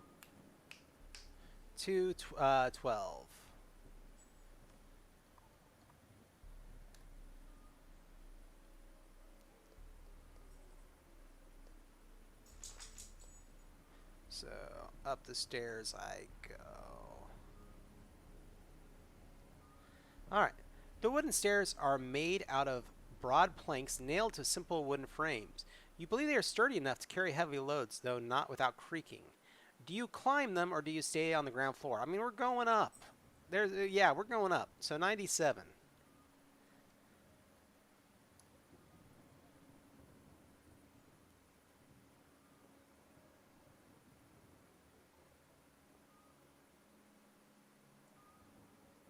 All right. And with 97. Your assumptions prove correct. The stairs don't fall apart beneath your feet, but the boards do bend and creak loudly. You try to be as quietly as possible by avoiding the middle of each step and setting your feet on the edges over the wooden frame. This slows your progress somewhat, but in the end you reach the corridor at the top of the stairs. Record a noise point anyway and turn to page 168. So, yeah. We have 5 noise points left. So on page 168. 168.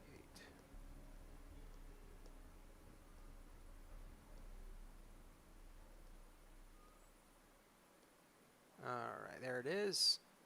So you're in an L-shaped corridor illuminated by 4 candles that are almost completely burned down. As you round the corner, you see 4 doors in the otherwise empty hallway.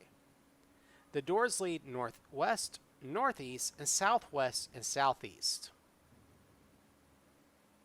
You also notice a large, heavy wooden hatch in the northern wall.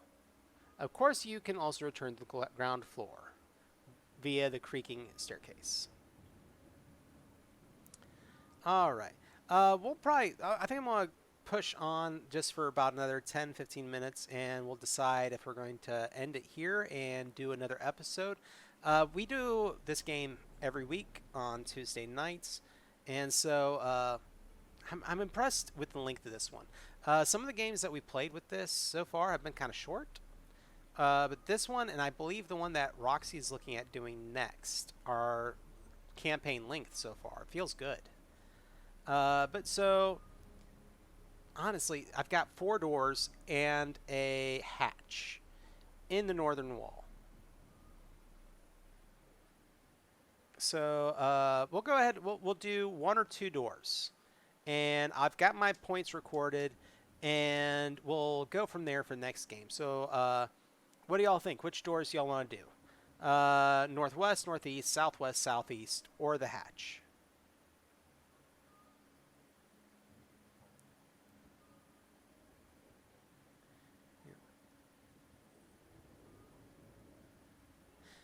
Northwest. Okay. Oh, one for the hatch.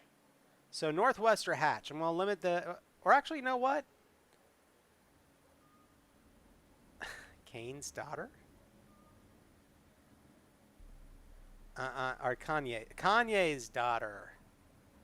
Wow. Okay.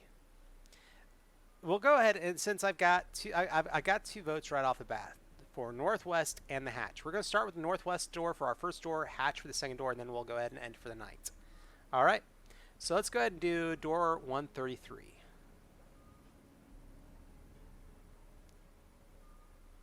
The door is open just a bit. You peek inside, but can't see anything. There are no sources of light inside, but you think you can see wooden shelves that have been covered with wire mesh. If you slip inside, turn to section 187. So, of course we're going to slip inside. Or it's at, sorry, 187. So, 187.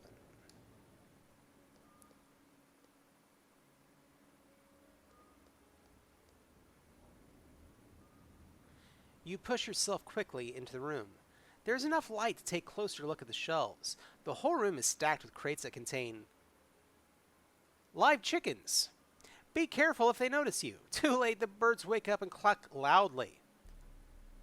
Record 3 noise points.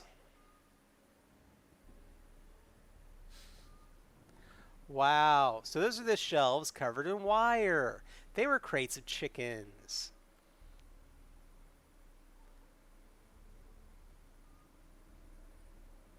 All right.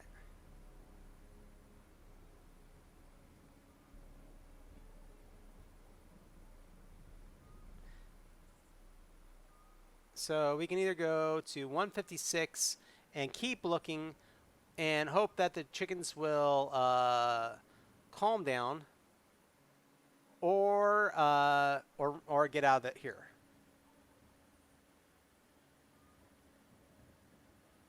So stay in the room or get out of here.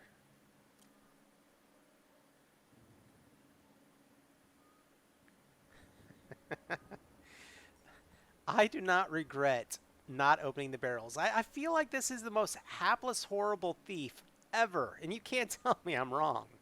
Yeah, get out. Yeah. Yeah, I agree. What is going to be in a room? No way any documents are in a room full of chickens. So, 32. Pet the chicken. Pet the chicken.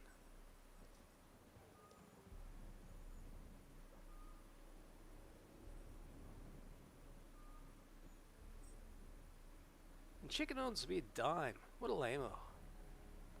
All right. The noise in the hen house grows louder, but you can hear the creaking of the floorboards above you. Ooh. Someone is moving. You look around nervously, but you can't see anything in the darkness of the room. It would not be wise to stay here much longer. Did I not do that? Okay, hold on. Let me back up. So there's 32, and I was at, before all this started up, was it 187? Yeah, 187. I think they messed up on their page counts again. So going back to 187, double checking everything. So let's see, 187.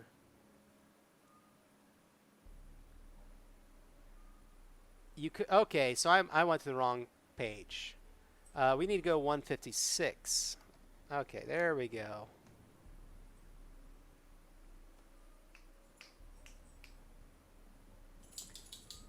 All right, 156. As anybody in the L-shaped corridor would be on the way to the hen house anyway, you hurry out without a backward glance. Luckily, nobody is here, and the clucking of the chicken fades away. Maybe next time you'll stumble into a dog kennel. So 168, which I believe is that the original junction, and we're going to look in the hatch, which is where, we said we were going to do 2. Hatch was going to be the other one. Which leads us to 89. And watch me lose all my sound points. Which would actually be a good place to end.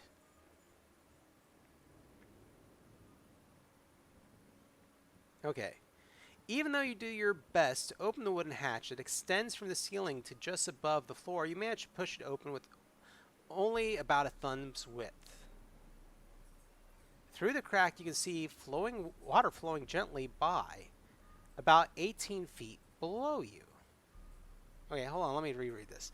Even though you do your best to open the wooden hatch that extends from the ceiling to just above the floor, so it's a hatch all the way on the wall, you manage to push it open only about a thumb's width. Okay, see. So it looks like this is an immediate exit out into the river below, which is kind of, it's nice to know now. So 18 feet below you. Holding the hatch open is very tiring, so you close it. We go back to 168. All right, that's good to know. So I did not lose any points, and at the same time, if we end up getting chased in here, we can pretty much go to that hatch and know, hey, dive out of that thing. So going back to 168, and I'll read through it here. Yeah, escape hatch, exactly. So we've already done the northwest. I'm going to mark this off. And we've already done the hatch. So